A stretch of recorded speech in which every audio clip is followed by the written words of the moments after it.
Friends, ನಾನೀಗ ಆಲೂಗಡ್ಡೆಯಲ್ಲಿ ಪಲ್ಯ ಮಾಡ್ಕೊತಾ ಇದ್ದೀನಿ. ನಾರ್ಮಲ್ ಆಗಿ ಎಲ್ಲರೂ ಪಲ್ಯ ಮಾಡ್ಕೊತಾರೆ. ಇದೊಂದು ನನ್ನ ಕಡೆ ನಾನು ಯಾವ ಥರ ಮಾಡ್ತೀನಿ ಅನ್ನೋದ್ರ ಮೇಲೆ ಇದು ಪಲ್ಯ ತುಂಬ ಅಂದರೆ ತುಂಬ ಚೆನ್ನಾಗಿರುತ್ತೆ. ಇದು ಒಂದ್ಸರಿ ಟ್ರೈ ಮಾಡಿ. ಯಾವಾಗಲಾದ್ರು ಅನ್ನ ರಸಮ್ಮು, ಅನ್ನ ಸಾಂಬಾರು, ನಿಮ್ಗೆ ಏನಾದರೂ ಸೈಡಿಗೆ ಬೇಕು, ತರಕಾರಿ ಇಲ್ಲ ಅನ್ನೋ ಟೈಮಲ್ಲಿ ಕೂಡ 2 ಆಲೂಗಡ್ಡೆ ಇದ್ದರೆ ನೀವು ಇದನ್ನು ಈಸಿಯಾಗಿ ಮಾಡ್ಕೋಬೋದು. ತುಂಬಾ ಬೇಗನೂ ಆಗುತ್ತೆ, ನಿಮಗೆ ಟೈಮ್ ಸೇವ್ ಆಗುತ್ತೆ. ಆಲೂಗಡ್ಡೆನ ಸಣ್ಣ ಸಣ್ಣ ಪೀಸ್ ಮಾಡ್ಕೊತಾ ಇದ್ದೀನಿ ನಾನು. ನೀವು ಒಂದೇ ಸೈಜಾಗಿ ಮಾಡ್ಕೊಂಡ್ರೆ ತುಂಬ ಚೆನ್ನಾಗಿ ಬೇಯುತ್ತೆ ಇದು. ನೋಡಿ ಫ್ರೆಂಡ್ಸ್, ಈ ಥರ ಮಾಡ್ಕೊಂಡ್ರೆ ಸಾಕು ಎಲ್ಲನೂ. ಫ್ರೆಂಡ್ಸ್, ನಾನೀಗ ಆಲ್ರೆಡಿ ನೀರು ಇಟ್ಟಿದ್ದೆ ನಾನು. ಈಗ ನೀವು ಈ ಥರ ಸ್ಟೀಮ್ ಮಾಡೋಕ್ಕಿಲ್ಲ ಅಂದರೆ ಡೈರೆಕ್ಟಾಗಿ ಇದಕ್ಕೆ ಆಲೂಗಡ್ಡೆ ಹಾಕೊಳ್ಳಿ. ನಾನು ಸ್ಟೀಮ್ ಇರೋದ್ರಿಂದ ನಾನು ಈ ಥರ ಯೂಸ್ ಮಾಡ್ತಾ ಇದ್ದೀನಿ. ಸ್ಟೀಮ್ ಇಲ್ಲ ಅಂದರೆ ಆಲೂಗಡ್ಡೆ ಅದಕ್ಕೆ ನೀರು ಡೈರೆಕ್ಟಾಗಿ ಹಾಕ್ಕೊಂಡು ಉಪ್ಪು ಹಾಕ್ಕೊಳ್ಳಿ. ಈಗ ನಾನು ಸ್ಟೀಮಲ್ಲಿ ಮಾಡ್ಕೊತಾ ಇದ್ದೀನಿ. ನಾನು ಆದಷ್ಟು ತರಕಾರಿಗೆಲ್ಲ ಈ ಥರ ಸ್ಟೀಮಲ್ಲೇ ಮಾಡಿ ಒಗ್ಗರಣೆಗೆ ಹಾಕಿ ಪಲ್ಯ ಮಾಡ್ಕೊತೀನಿ. ತುಂಬ ಚೆನ್ನಾಗಿ ಬರುತ್ತೆ. ಒಂದು 2 ನಿಮಿಷ ಲೇಟ್ ಆಗುತ್ತೆ ಬೇಯೋದಷ್ಟೇ ಸ್ಟೀಮಲ್ಲಿ. ಈಗ ಇದಕ್ಕೆ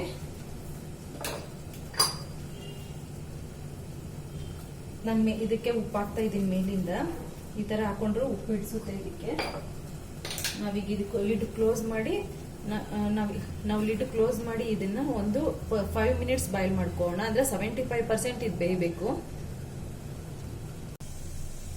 ಆಗಿದೆ. ಈಗ ಒಂದು 75% ಸಾಕು. ನೀವು ನೀರಲ್ಲಿ ಹಾಕಿ ಬೇಯಿಸಿದ್ರೆ ಆ ನೀರು ಸಪ್ರೇಟ್ ಆಗಿ ತಗೊಂಡ್ಬಿಡಿ. ನೀರು ಸ್ವಲ್ಪ ಒಂದು ಡ್ರಾಪು ಕೂಡ ನೀರು ಇರಬಾರ್ದು, ಇದ್ರೆ ಚೆನ್ನಾಗಿ ಬರಲ್ಲ. ಈಗ ಇದನ್ನ ಸಪ್ರೇಟ್ ಆಗಿ ತಗೊಂಡು ಒಗ್ಗರಣೆ ಮಾಡ್ಕೋಣ. ಫ್ರೆಂಡ್ಸ್, ಈಗ ನಾನು ಬಾಣಲಿ ಇಟ್ಟಿದ್ದೀನಿ. ಅದಕ್ಕೊಂದು ಸ್ವಲ್ಪ ಎಣ್ಣೆ ಹಾಕ್ಕೊತಾ ಇದ್ದೀನಿ. ಜಾಸ್ತಿ ಎಣ್ಣೆ ಇಡ್ಸೋದಿಲ್ಲ, ಯಾಕಂದ್ರೆ ನಾವು ಆಲ್ರೆಡಿ ಬೇಯಿಸಿರೋದ್ರಿಂದ ಎಣ್ಣೆ ಜಾಸ್ತಿ ಇಡ್ಸೋದಿಲ್ಲ. ಇಲ್ಲಾಂದ್ರೆ ಎಣ್ಣೆ ಜಾಸ್ತಿ ಬೇಕಾಗ್ಬಿಡುತ್ತೆ.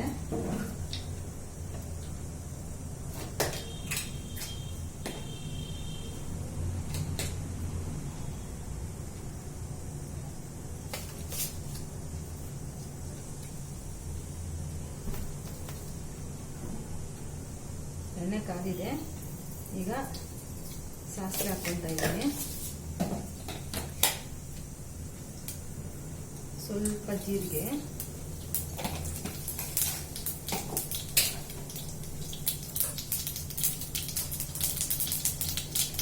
ಕೊತ್ತಂಬರಿ ಸೊಪ್ಪು, ಹಸಿಮೆಣಸಿನಕಾಯಿ,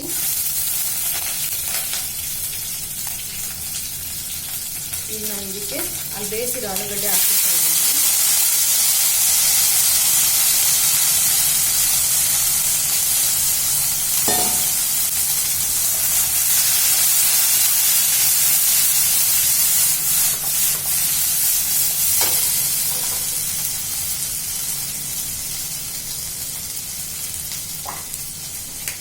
ಇದಕ್ಕೆ ಸ್ವಲ್ಪ ಅರಿಶಿನ,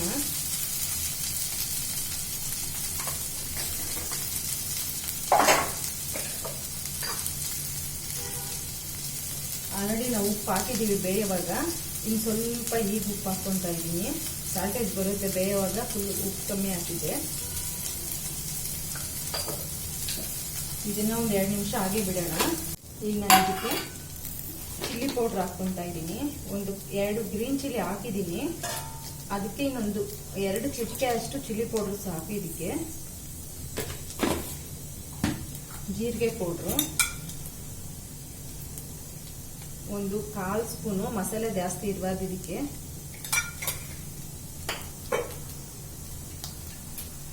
ಫ್ರೆಂಡ್ಸ್, ನಾನು ಪಲ್ಯ ಪೌಡರ್ ಹಾಕ್ತಾ ಇದ್ದೀನಿ. ನೀವು ಇದ್ರ ಬದಲು ಗರಂ ಮಸಾಲ ಕೂಡ ಯೂಸ್ ಮಾಡ್ಕೋಬಹುದು. ನಾನು ಇದಕ್ಕೆ ಪಲ್ಯ ಪೌಡರ್ಗೆ ಕಡಲೆ ಬೀಜ, ಎಳ್ಳು ಎಲ್ಲ ಮಿಕ್ಸ್ ಮಾಡಿ ಪೌಡರ್ ಮಾಡಿ ಇಟ್ಕೊಂಡಿದ್ದೀನಿ. ನಿಮ್ಗೆ ಬೇಕು ಅಂದ್ರೆ ಹೇಳಿ, ನಾನು ಅದು ಕೂಡ ವಿಡಿಯೋ ಮಾಡಿ ಹಾಕ್ತೀನಿ. ನೋಡಿ, ಈ ತರ ತುಂಬಾ ಚೆನ್ನಾಗಿರುತ್ತೆ ಫ್ರೆಂಡ್ಸ್. ಇದು ತುಂಬಾ ಜನ ಆಲೂಗಡ್ಡೆ ತಿನ್ನೋದಿಲ್ಲ. ಈ ತರ ಯಾವಾಗಲೂ 1 ಟೈಮ್ ತಿಂದ್ರೆ ಏನೋ ಪ್ರಾಬ್ಲಮ್ಸ್ ಇಲ್ಲ. ನೋಡಿ, ಕಲರ್ಫುಲ್ ಆಗಿದೆ ಇದು. ಫ್ರೆಂಡ್ಸ್, ಈಗ ಪಲ್ಯ ಪೌಡರ್ ಹಾಕಿದ್ದೀನಲ್ಲ, 2 ಮಿನಿಟ್ಸ್ ಅಷ್ಟೇನೆ. ಇದು ತುಂಬಾ ಹೊತ್ತು ಆಗೋದೇ ಇಲ್ಲ. ಬೇಯಿಸ್ಕೊಂಡಿರ್ತೀರಲ್ಲ ನೀವು, ಅದರಿಂದ ನಿಮಗೆ ತುಂಬಾ ಕಷ್ಟ ಕೂಡ ಆಗೋದು ಇದು. ಈಗ ನಾನು ಇದಕ್ಕೆ ಕೊತ್ತಂಬರಿ ಯೂಸ್ ಮಾಡ್ತಿದ್ದೀನಿ. ಈಗ ರೆಡಿ ಆಗಿದೆ. ಆಫ್ ಮಾಡೋಣ. ಬೇಗ ಆಗುತ್ತೆ, ಒಂದು 6 ಮಿನಿಟ್ಸ್ ಇದಾಗುತ್ತೆ. ನೋಡಿ ಫ್ರೆಂಡ್ಸ್, ಆಗಿದೆ ಈಗ. ಎಷ್ಟು ಚೆನ್ನಾಗಿ ಕಾಣಿಸ್ತಾ ಇದೆ. ಫ್ರೆಂಡ್ಸ್ ನೋಡಿ, ಈಗ ಆಗಿದೆ. ಎಷ್ಟು ಚೆನ್ನಾಗಿದೆ ನೋಡಿ. ತುಂಬ ಲೈಟ್ ಮಸಾಲ ಹಾಕಿರ್ತೀವಿ, ತಿನ್ನೋದಕ್ಕೂ ತುಂಬ ಟೇಸ್ಟಿಯಾಗಿರುತ್ತೆ. ನೀವು ಟ್ರೈ ಮಾಡಿ, ನಿಮ್ಗೆ ಇಷ್ಟ ಆಗುತ್ತೆ.